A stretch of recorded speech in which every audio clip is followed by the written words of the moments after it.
આપણે ત્યાં તો યમુનાજીનું પાન કરાવો એટલે કોઈ વૈષ્ણવને વ્રજયાત્રા કરાયાનું પુણ્ય બરાબર છે. કારણ કે આખો વ્રજનો રસ એ યમુનાજી છે. અને કોઈને તમે યમુના પાન કરાવ્યા તો એનું પુણ્ય શું કે તમે એને જાણે આખા વ્રજનો રસ ચખાડ્યો છે. એને વ્રજયાત્રા કરાયાના પુણ્ય બરાબર છે. એટલી મહત્તા આપણે ત્યાં યમુના પાનની છે. એટલે પ્રાચીન સમયમાં તો કોઈ વ્રજયાત્રા કરીને આવતા ને તો યમુનાજીના લોટીજી બધાઈ લાવતા. આખા ગામમાં સામયું થતું, વાજતે ગાતે ગામના બહારથી એમને લઈને આવતા, કારણ કે આ જીવે વ્રજયાત્રા કરી છે, વ્રજના અણુઓનો સ્પર્શ કર્યો છે અને યમુનાજીના પાન કર્યા છે. હવે આ જીવ નથી રહ્યો, આ વ્રજાંગના બની ગયો છે. એ વ્રજાના અંગરૂપ બનીને આવ્યો છે અને એટલા માટે એની સ્વાગત કરી પધરાવવામાં. અને એ એવા જીવ જે વ્રજયાત્રા કરીને આવ્યો હોય ને એના ચરણોનો સ્પર્શ આપણા ઘરને થાય તો એ ઘર પાવન બને, એવો ભાવ આપણે થાય. અને એટલા માટે અહીંયા કહ્યું કે પ્રભુ સઘોષ ગતિ દંતુરા સમધિરૂઢ દોલોત્તમા મુકુંદ રતિ વર્ધિની. યમુનાજી કેવા છે? મુકુંદમાં રતિને વધારનારા છે, ઠાકોરજીમાં પ્રેમને વધારનારા છે. અને પ્રેમ ક્યારે કોઈ પણ પરિશ્રમથી પ્રાપ્ત થતો નથી. એવું થાય કે અમને બાયપાસ કરાયો તો કિલો પ્રેમ નાખી દેજો ને, ખોલો જ છો તો એવું થાય. હૃદય પ્રેમ, જો ઘણી વસ્તુઓ માંગવાની ના હોય, મેળવવાની. પ્રેમ, સન્માન, આશીર્વાદ, આદર, આ તો પાત્ર બનીને પ્રાપ્ત કરવાનું હોય. આની યાચના ન હોય. અને યાચના કરીને મળી જાય તો એનો આનંદ ન હોય. તમે માંગ્યું ને મળી ગયું એનો આનંદ ન હોય, આ તો મેળવવાનું હોય.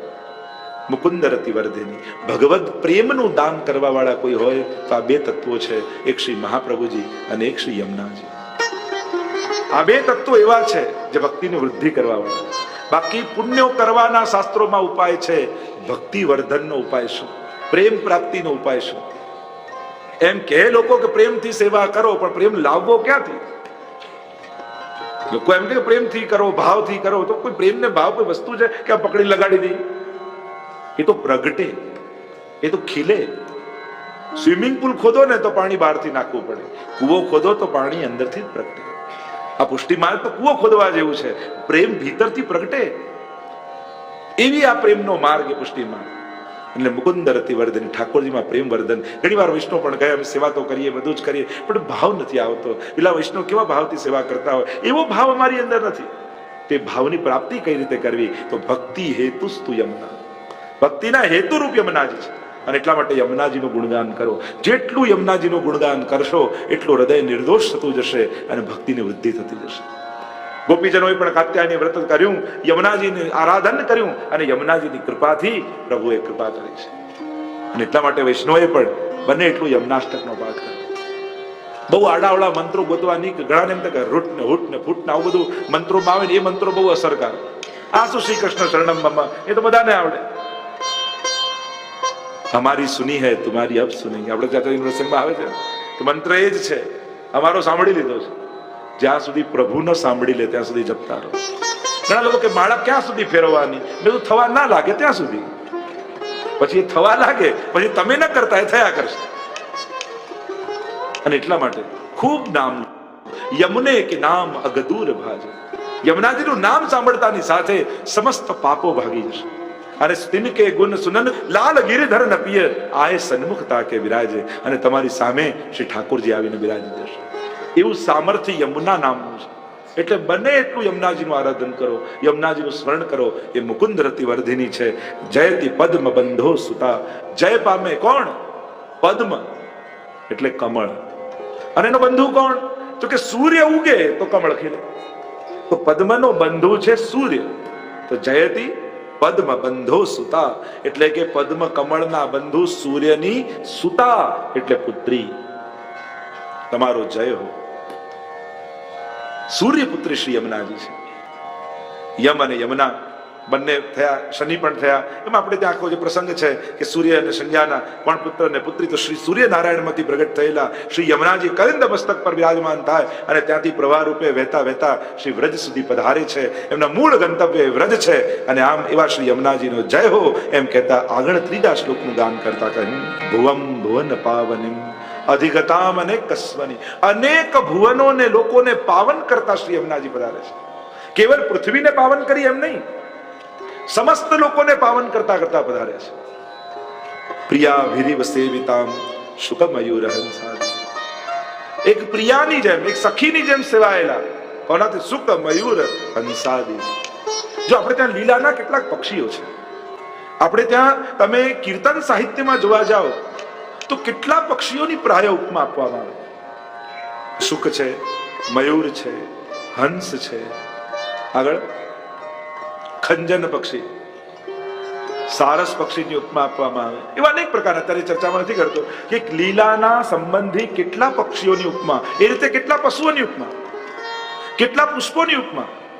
જો ઉપમા, પ્રમાણ, ઉપમા, અનુમાન, શબ્દ અને ક્રિયા, ચાર રીતે કોઈનો પરિચય આપે છે સાહિત્ય શાસ્ત્રમાં. ઉપમા, અનુમાન, શબ્દ અને ક્રિયા એટલે કે અનુભવ.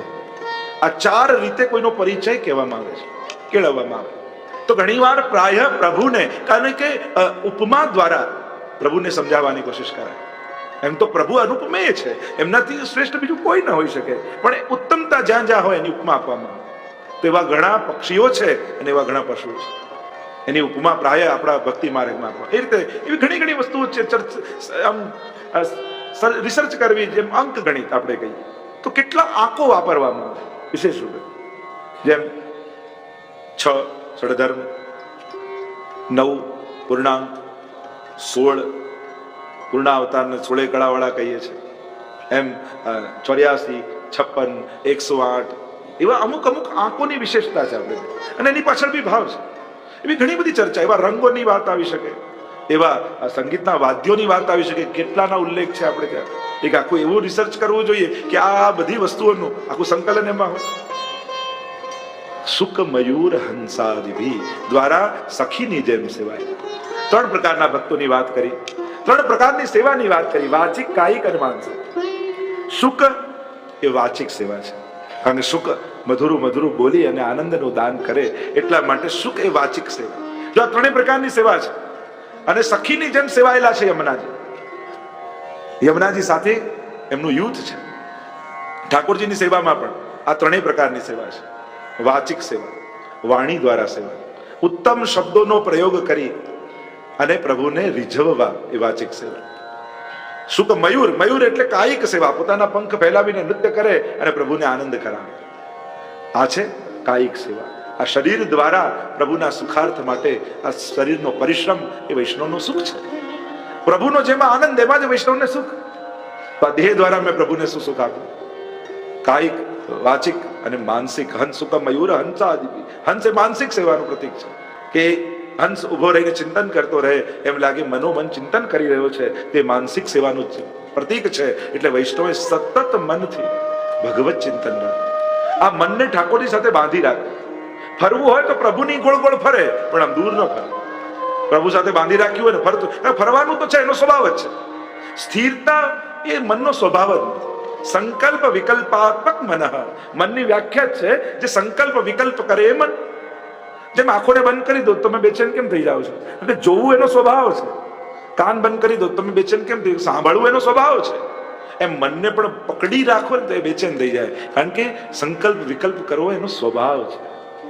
તો સંકલ્પમાં ઠાકોરજી અને વિકલ્પમાં ઠાકોરજી, આ બંને જ્યારે ભગવત સંબંધી થઈ જાય એટલે એની ચંચળતા ભલે બની રહે, પણ વિષય ભગવાન બની જાય. આપણે ચંચળતા રોકવામાં આપણને રસ નથી, આપણને મનનો વિષય, મનનો સબ્જેક્ટ ભગવાન બનાવવામાં રસ છે. અને એટલા માટે સુક મયુર અને હંસ દ્વારા આપ સેવિત છો. તરંગ ભુજ કંકણ પ્રકટ મુક્તિકા વાલુકા.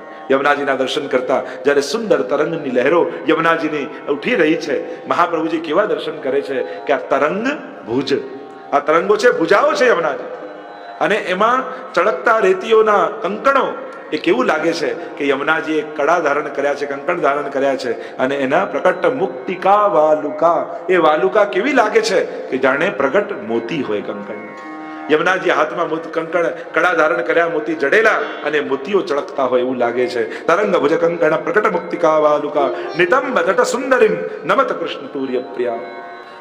એ જે તટ છે એ આપનો કટી પ્રદેશ છે, અને મહાપ્રભુજી કહે નમત, આજ્ઞાર્થ પ્રયુક્ત કર્યો, નમન કરો. કોને? નમત કૃષ્ણ તુર્ય પ્રિયામ. ઠાકોરજીની ચતુર્થ પ્રિયા એવા શ્રી યમુનાજીને નમન કરો. મહાપ્રભુજી આપણને પરિચય આપ્યો છે. યમુનાજી કેવલ કોઈ નદી નથી, કોઈ દેવી નથી, પણ એ તો ઠાકોરજીના વ્રજભક્તોના ચોથા યુથના અધિપતિ શ્રી યમુનાજી. મુખ્ય જે 4 યુથ છે એમાંના ચોથા યુથ જે કુમારિકા આદિ ગોપીજનો છે એના અધિપતિ એ શ્રી યમુનાજી છે. અને યમુનાજીના આરાધન થકી જેમ એમના મનોરથો સિદ્ધ થયા એમ આ સખી રૂપ યમુનાજીનું આરાધન કરશો તો તમારા સગળા મનોરથો પૂર્ણ થશે. અને એટલા માટે આપણે ત્યાં પુષ્ટિ માર્ગમાં જે સ્વરૂપ બિરાજે છે એ બધા ચતુર્થ પ્રિયા સ્વરૂપો બિરાજે છે. અને એટલા માટે યમુનાજીના 3 પ્રકારના સેવા ક્રમ આપણે ત્યાં કહ્યું છે. એક જે રજનો સ્વરૂપ છે કે જે યમુનાજીના તટની રજમાંથી યમુનાજીનું સ્વરૂપ બનાવવામાં પ્રાચીન સમયમાં એનો ક્રમ હતો. પછી ચિત્રજીની સેવાનો ક્રમ આવ્યો. ઘણા લોકો કે ચિત્રજીની સેવા કરાય થાય, હા એ બી થઈ શકે છે.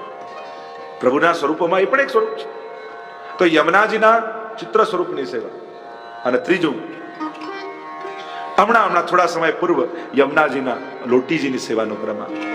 પણ લોટીનો સાચો અર્થ તો એ જ થાય કે મેં વ્રજ રજ મેં લોટી, યમુનાજીના ચરણોમાં લોટી જવું એ જ લોટી ઉત્સવ છે, એ જ લોટીજીની સેવા છે. અને એટલા માટે આ 3 પ્રકાર અત્યારે પ્રાય ચાલે છે. તો અત્યારે મોટા ભાગે ઘણાને ત્યાં યમુનાજી લોટીજી સ્વરૂપે બિરાજતા હોય છે, જલ પ્રવાસ જલ સ્વરૂપે બિરાજતા હોય છે. એ પણ એમાં કોઈ વાંધો નથી, એ પણ એક સ્વરૂપ છે. એ રીતે ચિત્રજી પણ એક સ્વરૂપ છે, એ રીતે રજ પણ એક સ્વરૂપ છે. તો આ 3 રીતે અને એમનો ક્રમ, સેવાના ક્રમ, એમને કેવા શૃંગાર આવે, કેવા વસ્ત્ર, કેવા ભોગ આવે. નમત કૃષ્ણ તુર્ય પ્રિયામ, નમન કરો, આરાધન કરો, સેવન કરો, જે પણ આપણે અર્થ લઈએ તેમની સેવા કઈ રીતે થાય એનો પણ આખો એક ક્રમ વિચારવો જોઈએ. ઠાકોર સાથે યમુનાજી બિરાજતા હોય ત્યારે આપણે કેવો ક્રમ રાખવો એનો પણ આખું એક ચિંતન છે. ઘણાને ત્યાં બિરાજતા હોય છે, આપણે ત્યાં ચિત્ર સ્વરૂપની સેવા હોય ને, જો શ્રૃંગાર સાથેના ઠાકોરજી બિરાજતા હોય તો પછી શ્રૃંગાર નથી ધરાતા. એટલા માટે જ કે જયારે પૂછતા હો ત્યારે મંગળા સ્વરૂપ પધરાવીને લાવો. અને મંગળા સ્વરૂપ હોય તો એના ઉપર શ્રૃંગાર તમે ધરી શકો, પણ શ્રૃંગાર ધરેલું જ સ્વરૂપ હોય તો ફરી શ્રૃંગાર ધરાવવાની જરૂર નથી હોતી.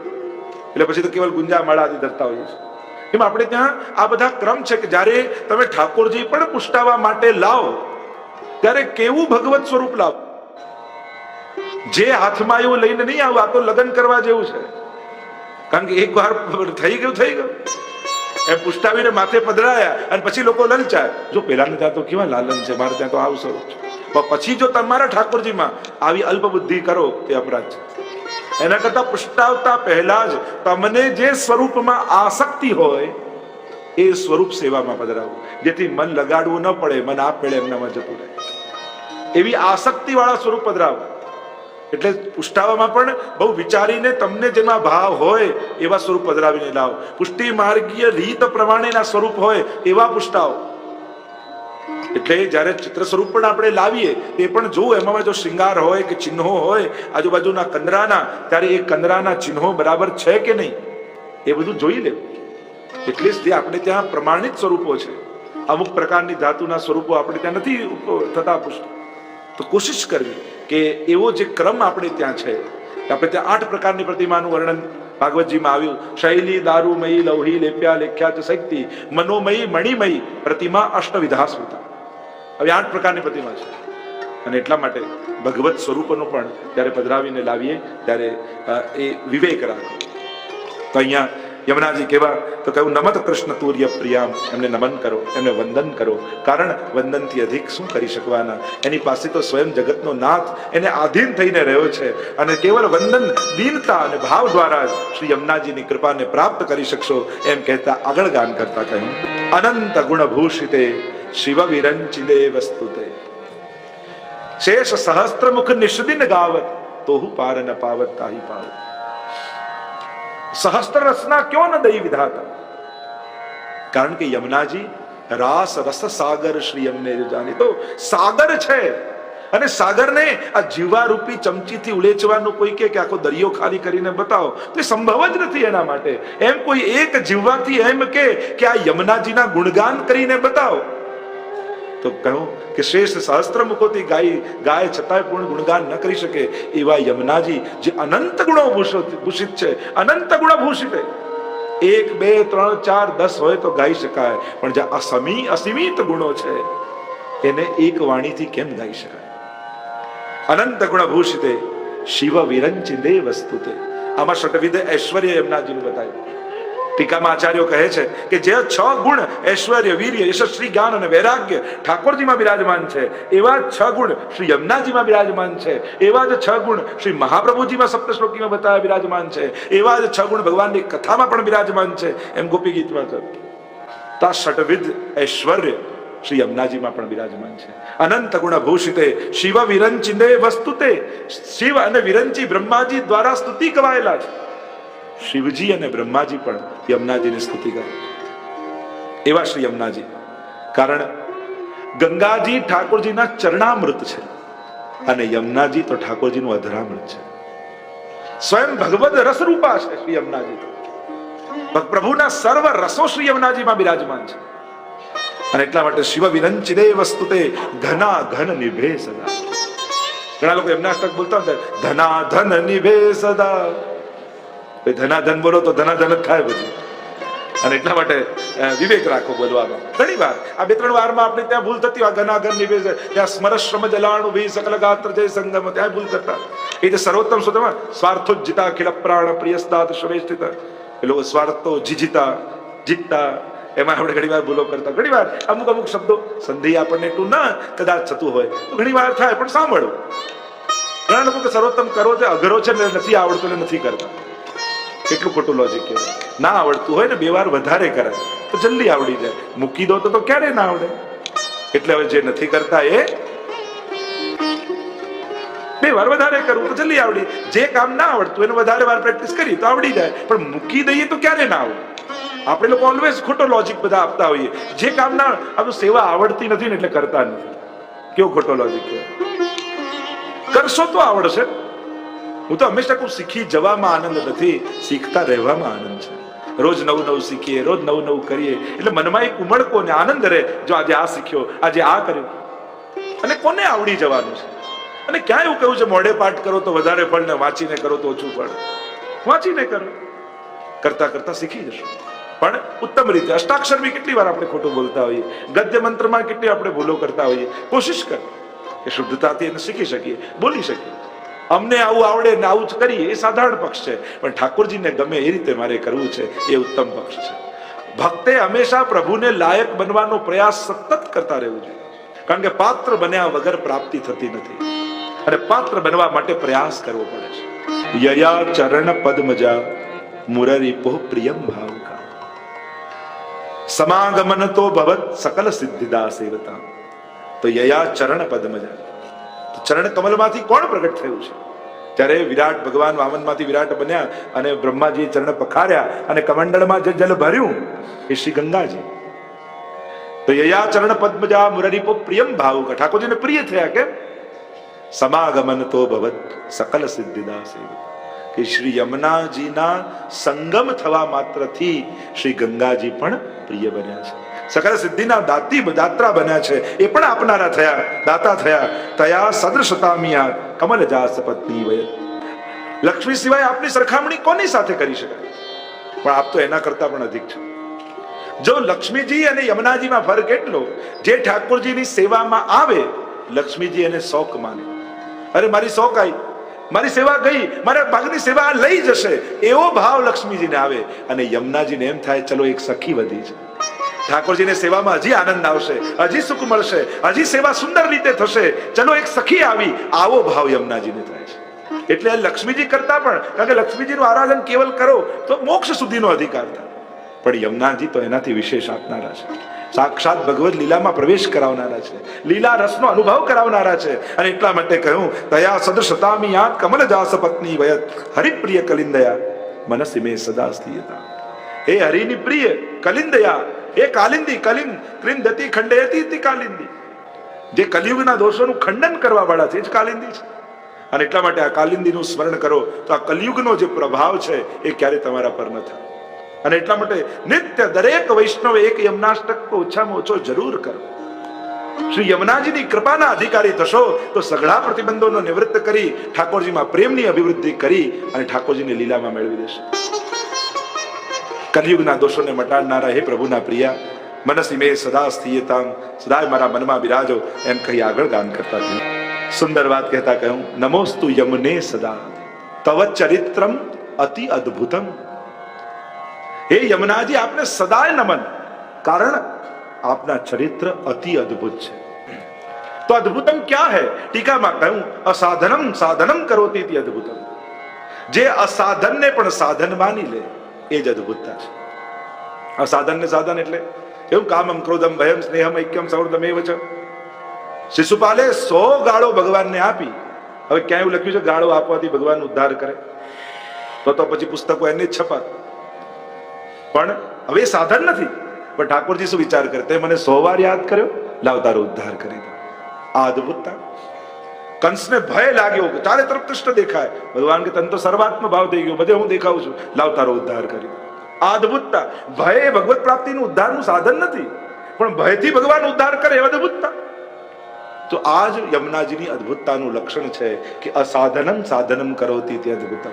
સાધન જીવે ન કર્યું હોય, અજાણતા તમે કોઈને ત્યાં ગયા અને સહજ યમુનાજીના પાન કરી લીધા તોય તમારા પર કૃપા થઈ જાય. સહજ વ્રજમાં ગયા અને યમુનાજીના દર્શન કરી લીધા તોય તમારા પર કૃપા થઈ જાય. કારણ યમુનાજી કોઈ સ્નાન કરવાથી જ કૃપા કરે એવું નથી, પાન કરવાથી જ કૃપા કરે એવું નથી. અરે જોતા જન્મ સુધાર્યા. કેવલ દર્શન કરી લો ને તોય જન્મ સુધરી જાય, એવા શ્રી યમુનાજી છે. તો અદ્ભુતતા યમુનાજીની એ જ છે કે અસાધનને પણ સાધન માની અને જીવનો ઉદ્ધાર કરે. આ સાધનમ સાધનમ કરોતિ તે અદ્ભુતમ તવ ચરિત્રમ અત્યદ્ભુતમ ન જાતુ યમ યાતના ભવતિ તે પયઃ પાનત. અને જે એક વાર જલનું પાન નથી કહ્યું, પયઃ પાનત. સૌથી પહેલા તો માં બનાવીએ, મારૂપ યમુનાજી છે. અને જ્યારે તમે એના જલ પાન કરો છો, તમે એમ કહો કે યમુના જલના પાન કરીને આવ્યા, પણ યમુનાજી તો એમ કહે કે મેં તો મારા પયના પાન તને કરાવે છે. ન જાતુ યમ યાતના. એક વાર જેને પયના પાન કર્યા એને ક્યારેય યમયાતના થતી નથી. કારણ ન જાતુ પ્રિયમોપી ભગિની સુતાન કથમ હંતિ દુષ્ટાનપી. યમોપી ભગિની, યમુના તો બહેન છે, અને જેણે એક વાર યમુનાજીના પાન કર્યા, યમરાજા તો એના મામા થાય. અને એટલા માટે મામાથી બીક લાગે. માં મારે પણ મામા ન મારે, આપણે કહીએ ને ઉલટાનો સૌથી પ્રિય મામા. એટલે કે યમોપી ભગિની સુતાન કથમ હંતિ, દુષ્ટ હોવા છતાં ભાણે છે કેમ મારે? એ તો એની બધી ઈચ્છાઓ પૂરી કરે. વેકેશનમાં બાળકો મામા ત્યાં રહેવા જાય ત્યારે જે ઈચ્છાઓ ઘરે પૂરી ના થતી હોય, મામા બધી પૂરી કરી આવે. તમે મામા ત્યાં રહેવા ના જતા ને, તો યમરાજ છે મામા. નવાષ્ટકમ ઇરમ મુદા પઠતી સૂર સૂતે સદા. આ અષ્ટક સૂર સૂતે સદા, સદા જપે છે. ઘણા લોકો કે સાંજે યમનાષ્ટક થાય, રાત્રે યમનાષ્ટક થાય. ઘણા લોકો પૂછતા પઠતી સૂર સૂતે સદા, સદાય જપવાનું કહ્યું છે. છોડવું હોય ને તો પૂછવું, કરવા માટે તો આજ્ઞા જ છે. તસ્માત સર્વાત્મના નિત્યમ શ્રી કૃષ્ણ શરણમ મમ વદત ભીરેવ સતતમ તે મિત્તે વેમતી. છોડવું નહીં. મહાપ્રભુ તો કે ગાયના શીંગડા પર રાઈનો દાણો રે એટલી વાર પણ ભગવદ નામ ચૂકો તો કલયુગ પ્રવેશ કરી જાય. અને એટલા માટે સતત ભગવદ નામ વૈષ્ણવે લેતા રહેવું. તમને જે નામમાં આસક્તિ હોય, તમને ઠાકોરજીના નામમાં, વલ્લભના નામમાં, શ્રી યમુનાજીના નામમાં, ગુસાઈજીના નામમાં, જે નામમાં આસક્તિ હોય, પણ ભગવદ નામ છૂટવું ન જોઈએ. આ મુખથી સતત ભગવદ નામ લો. ઘણા લોકો કે અમે જોડા પહેર્યા હોય ગાડીમાં ને પાઠ કરવાના આવે તો કરાય. હા, તો ઉચ્ચારણ ન કરો, મનમાં બોલો. જ્યારે એવું હોય તેનું ઉચ્ચારણ નહીં. આપણે ત્યાં સ્વરૂપાત્મક માન્યું છે કે આ સ્વરૂપાત્મક છે, તો એવા સમય ઉચ્ચારણ નહીં કરવું. જપ તો ત્રણેય પ્રકારનું કહ્યું ને, કે વાચિક, ઉપાંશુ, આદિ આદિ જે જપ કયા, માનસિક, મનમાં સ્મરણ કરવા, શબ્દોનું ઉચ્ચારણ જોરથી નહીં કરવા. પણ આપણે ત્યાં ભગવદ નામ છોડવું, સતત લેવું. કારણ કે ક્ષણવાર પણ છોડીએ છે, કોણ જાણે છોડ્યા પછી પાછું જીવવા પર આવે કે નહીં. જો આ ઠાકોરજીના નામને મન ઉપર પણ ન છોડતા, કે મન લાગે ત્યારે લેવું, ભાવ આવે ત્યારે ના, આ મન નહીં લેવા દે. એટલે ભગવદ નામ લેવાની તો આદત પાડી દેવી. આદત કોને કહેવાય? ન કરવાની ઈચ્છા છતાં જે થાય એના આદત. આપણને ગુસ્સો કરવાની કેવી આદત હોય? નક્કી કરી દઈએ કે નથી કરવો તો થઈ જાય છે. ભગવદ નામ લેવાનું. હવે મંદિરમાં ઠાકોરજીની સામે સત્સંગ મંડળમાં બેઠા હો તોય ભગવાન યાદ નથી આવતા, તો તમને એવી ખાતરી ખરી કે હોસ્પિટલમાં સૂતા હશો, ઓક્સિજનનો બાટલો ચડતો હશે, ચારે બાજુ નર્સો ને ડોક્ટરો હશે, ત્યારે તમને ઠાકોરજી યાદ આવશે? બધા ના પડે. તો મંદિરમાં ઠાકોરજી સામે પણ ભગવાન યાદ નથી આવતા, તો એવા સ્થિતિમાં આવશે તો મન તો ક્યાં જશે? પણ ભગવત નામ લેવાની આદત રાખી હશે ને, ઊભા થતા બેસતા સુખમાં દુઃખમાં હે ઠાકોરજી એટલે છેલ્લી ઘડીએ એ નર્સ ઇન્જેક્શન મારશે ને દુખશે ને અને મુખમાંથી નીકળી જાય હે ઠાકોરજી તોય ઉદ્ધાર થઈ જશે. એટલે મનના ભરોસે ભગવત નામ લેવા કરતા આદત બનાવી. કઈ બી હોય ભગવત નામ મુખમાંથી નીકળવું, કઈ બી થાય, સારું ખરાબ ભલું બુરું જે કઈ થાય, ઉઠતા બેસતા ભાઈ કુભાઈ અનકા લસુ, જેમ કહ્યું ને ભગવત નામ લેવું, ભગવદ આશ્રય નહીં છોડવો. ભક્ત દ્રોહે ભક્ત્યા ભાવે ભક્તેશ્ચા અતિક્રમે કૃતે અશક્ય વા સુશક્ય વા શરણમ. કોઈ પણ સંજોગ આવે ઠાકોરજીનું નામ લેવું. એટલે એવા સમયે મન તો નહીં લાગે પણ ટેવવશ પણ ભગવત નામ નીકળી ગયું ને તોય ઉદ્ધાર થઈ જશે. એટલે આદત બનાવી દો ભગવત નામ. અહીંયા કહ્યું પઠતિ સુર સૂતે સદા, પહેલું ફલ કહ્યું સમસ્ત દુરિતક્ષયો, સમસ્ત પાપોનો નાશ થાય. માણસ પવિત્ર કોઈ પણ વસ્તુને શુદ્ધ બે રીતે કરાય, અગ્નિથી યા જલથી. તો હજારો જન્મોથી વિખૂટો પડેલો જીવ જે દૂષિત થયો છે ને એને શુદ્ધ કરવાના બે જ ઉપાય, અગ્નિ રૂપ શ્રી વલ્લભ અને જલ સ્વરૂપ શ્રી યમુનાજી. આ બંનેના શરણમાં જાય એટલે વિશુદ્ધ બની જાય. બે રીતે ચોખ્ખું કરી, કોઈને અગ્નિથી તપાવીને ચોખ્ખું કરી સોના જેવું હોય, કોઈને જલથી ધોઈને કરી. તો આ બંને શુદ્ધિના પ્રકાર છે. સમસ્ત દુરિતક્ષય, અનેક દોષો થાય ન જાણવા ન કરવા છતાં થાય. પાપ બહુ સહજ છે, એ કોઈ બહુ મોટું નથી, કોઈ વિશેષ કામ તમે નથી કરતા. પાપ બહુ નેચરલ છે, થાય છે. દુર્ભાવનો બહુ સહજ છે, સાધારણ માણસ તો આવો જ હોય. પણ જયારે આશ્રય મહાનનો, જો આપણે બધા સાધન બળે નથી તરવાના, આપણે બધા કૃપા બળે તરવાના છે, આપણે બધા આશ્રય બળે તરવાના છે. એટલે જયારે સાધનો ઉત્તમ ન કરી શકો તો કોઈ મહાનનો આશ્રય કરી લો, જેથી આશ્રય બળે તરી જવાય. તરતા ન આવડતું હોય તો જે પાર ઉતારતી હોય નૌકા પર ચડી જાય તો આપમેળે ઉતરી જવાય. એમ આપણને કોઈને તરતા નથી આવડતું, ભવસાગર હવે ડૂબ ગયા, ભવસાગર તરી શકીએ એમ નથી. પણ હા, શ્રી વલ્લભ નામ કી નૌકા, અને એ નૌકા પર જો ચડી ગયા તો એ જ પાર લઈ જશે. એટલે ત્યાં એકાદશ સ્કંદમાં પણ જયારે આવ્યું દુર્લભો માનુષો દેહો દેહી નામ ક્ષણ ભંગુર, ત્યાં મહાપ્રભુજી કા દેહ રૂપી નૌકા ગુરુ રૂપી કર્ણધારને સોંપી દેવી જોઈએ, એ જ પાર લઈ જાય. સમસ્ત દુરિતક્ષયો ભવતી વૈ મુકુંદે રતિ, ઠાકોરજીમાં પ્રેમ પ્રાપ્ત. આ યમનાષ્ટક કરવાથી શું થશે? તમે એક યમનાષ્ટક કર્યું, તમારા એ દિવસના બધા પાપ ગયા. બીજું, ઠાકોરજીમાં પ્રેમની વૃદ્ધિ થશે. ભવતી વૈ મુકુંદે તયા સકલ સિદ્ધયો, જે પૂર્વમાં સિદ્ધિ બતાવી એ સકલ સિદ્ધિઓનું દાન યમુનાજી કરશે. મુરરી પુષ્ટ સંતુષ્ટતિ, ઠાકોરજીને પરમ સંતોષ થશે. અને સ્વભાવ વિજયો ભવે, પાંચમું કહ્યું સ્વભાવ પર વિજય થશે. અને કહ્યું કેવલ જીવનો નહીં, યમુનાજી તો ઠાકોરજીનો સ્વભાવ બદલી દેશે. કે ઠાકોરજીનો સ્વભાવ કઈ રીતે બદલે? કે ઠાકોરજીનો સ્વભાવ કેવો છે? ભગવાન મુક્તિ આપવામાં બહુ ઉદાર છે અને ભક્તિ આપવામાં બહુ કંજૂસ છે. તો યમુનાજીના આરાધનથી યમુનાજી ઠાકોરજીનો સ્વભાવ બદલી દે. જે ભક્તિ આપવામાં કંજૂસ છે એ ભક્તિ આપવામાં ઉદાર થઈ જાય. કે આ તો યમુનાજીનું નામ લેતો લેતો આવે છે એટલે આને મુક્તિ નહીં, આને તો ભક્તિ આપવી જોઈએ. એવા શ્રી યમુનાજી યમનાષ્ટકના 5 ફલ કયા. અને સ્વભાવ વિજયો ભવે વદતિ વલ્લભ શ્રી હરે, એમ શ્રી મહાપ્રભુજી કહી રહ્યા છે. આ સાર તો એમાં છે. આ બધું યમુનાજી ક્યારે આપે? જ્યારે વલ્લભની વાણી પર ભરોસો હોય, જ્યારે મહાપ્રભુજીના ચરણોનો આશ્રય હોય, ત્યારે યમુનાજી આ 5 ફળ આપવા માટે બંધાયેલા છે. પણ જો વલ્લભ પર ભરોસો નથી અને યમુનાજી પાસે જશો તો યમુનાજી કહેશે શ્રી મહાપ્રભુજીએ કહ્યું છે પહેલા એનો આશ્રય કર તો આ બધું ફળ મળે. કારણ કે આ ફળ હું આપતી નથી, પણ વલ્લભની આજ્ઞા છે એટલે આ બધા જ ફળ આપવા હું બંધાયેલી છું. પણ વલ્લભની કંઠી ધારણ કરી, વલ્લભનો આશ્રય ધારણ કરી અને એમનો હાથ માથે મૂકી અને મારું નામ લે તો આ 5 ફળ આપવા હું બંધાયેલી છું. સ્વભાવ વિજયો ભવેત વદતિ વલ્લભ શ્રી હરે.